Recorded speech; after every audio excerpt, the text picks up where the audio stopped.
I love a lot of what I do here at the restaurant. I love, being on the farm and just sort of helping a seed to become a plant and bear fruit is, it's really kind of miraculous.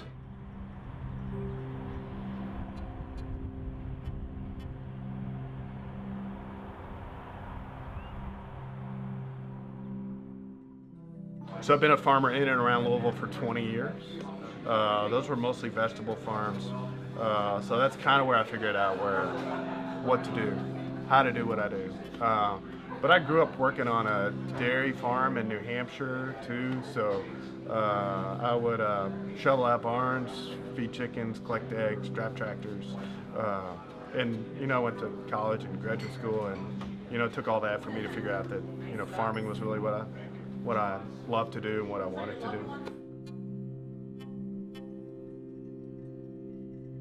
One of my partners here in the restaurant, he and I have known each other since we were 6 years old, and he and I decided to start making omelets at the farmer's market.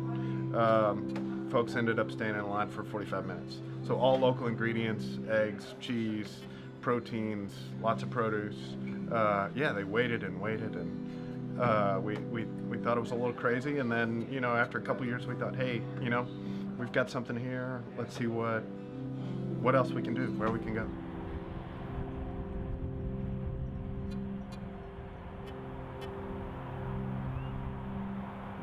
The restaurant harvest was logical, needed, arguably. Lots of people have been, in a good way, taking some steps toward higher and higher degrees of local sourcing. But we felt like we could do it, completely or near to that all year round, regardless of season.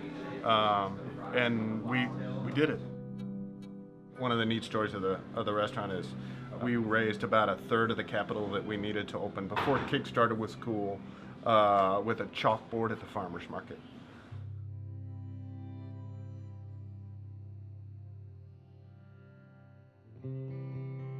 What separates Harvest from other restaurants is our dedication to local food, to utilizing specifically farms from within a 100-mile radius.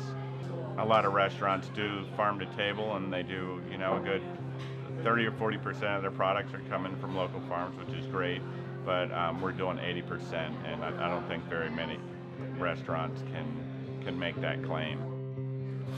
Freshwater Kentucky Red Claw lobster we get from LaGrange, Kentucky. It's Rocky, Allen, and Tammy. They're raising these lobsters out there, and they are a hoot. Basically, it's a little bit bigger than the crawdad. About probably a quarter size of a regular lobster. And I'll take those, lightly blanch them just to kill them quickly, and then I pull the tail meat off, and then utilize the body for making a stock. We utilize the claws for a little garnish in the soup.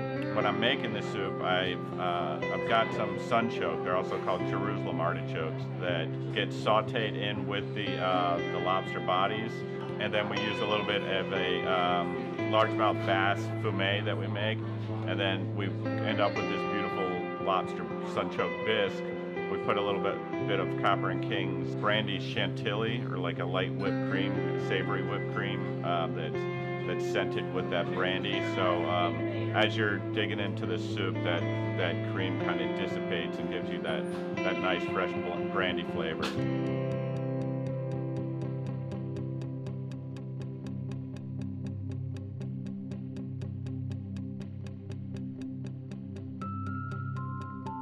I also I was fortunate enough to meet a rabbit farmer when I first got to Louisville, and I love rabbit. It's just a very delicate meat, really delicious, I think, a great alternative to chicken. So I confit the shoulders. What that entails is basically kind of cooking it down in fat. Confit technically means to cook in its own fat, but rabbits don't have a lot. So I use a really high quality butter to confit those shoulders in with a little bit of fresh herbs. And then we'll pick that meat, and it's really nice and light and delicate. I make a goat cheese gnocchi and a beef gnocchi, and I'll toss it with that, a little bit of fresh kale, and then just a rabbit consomme poured over that. So it's really light and delicate, really kind of rustic, but also refined at the same time. Another dish we'll be doing is a pickle brine fried chicken thigh. A lot of the vegetables that we have here, we utilize in pickling, and so we end up having a lot of pickle brine left over. And I had a pickle brine chicken once before, and I was delighted with it. And I said, hey, let's try this. The flavor on the chicken is so bright and so bold. Everybody that's come in here has loved it, and people are actually coming back twice in the same week to eat it. We serve that with a little bit of braised greens, and they're all basically whatever's coming in from the farm. We've got Brussels sprout greens, which are not just the little leaves from the Brussels sprout bulb, but the actual big leaves. Then we've got Tuscan kale, red Russian kale, collard greens, a little bit of spinach, and all those kind of go into the mix. And we braise those with a little bit of smoked pork belly or a house-cured bacon that we do here. We kind of use the end pieces to cook in that, as well as some country ham scraps, and you get this really, really nice kind of southern style pickle brine chicken, house-made buttermilk ranch, and a little bit of hot sauce that we made with some of Ivor's carrots, and it's something that I could probably eat every day.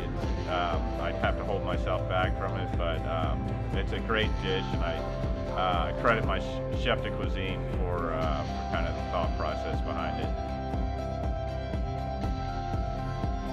One of my goals when we opened the restaurant was really to raise the visibility of local food system and the opportunity that it presents. They can deliver a great and healthy product in a way that giant commodity agriculture really can't. We want to encourage more, not less, participation. If tons of restaurants in Louisville, sourced locally, the city would change. The state would change.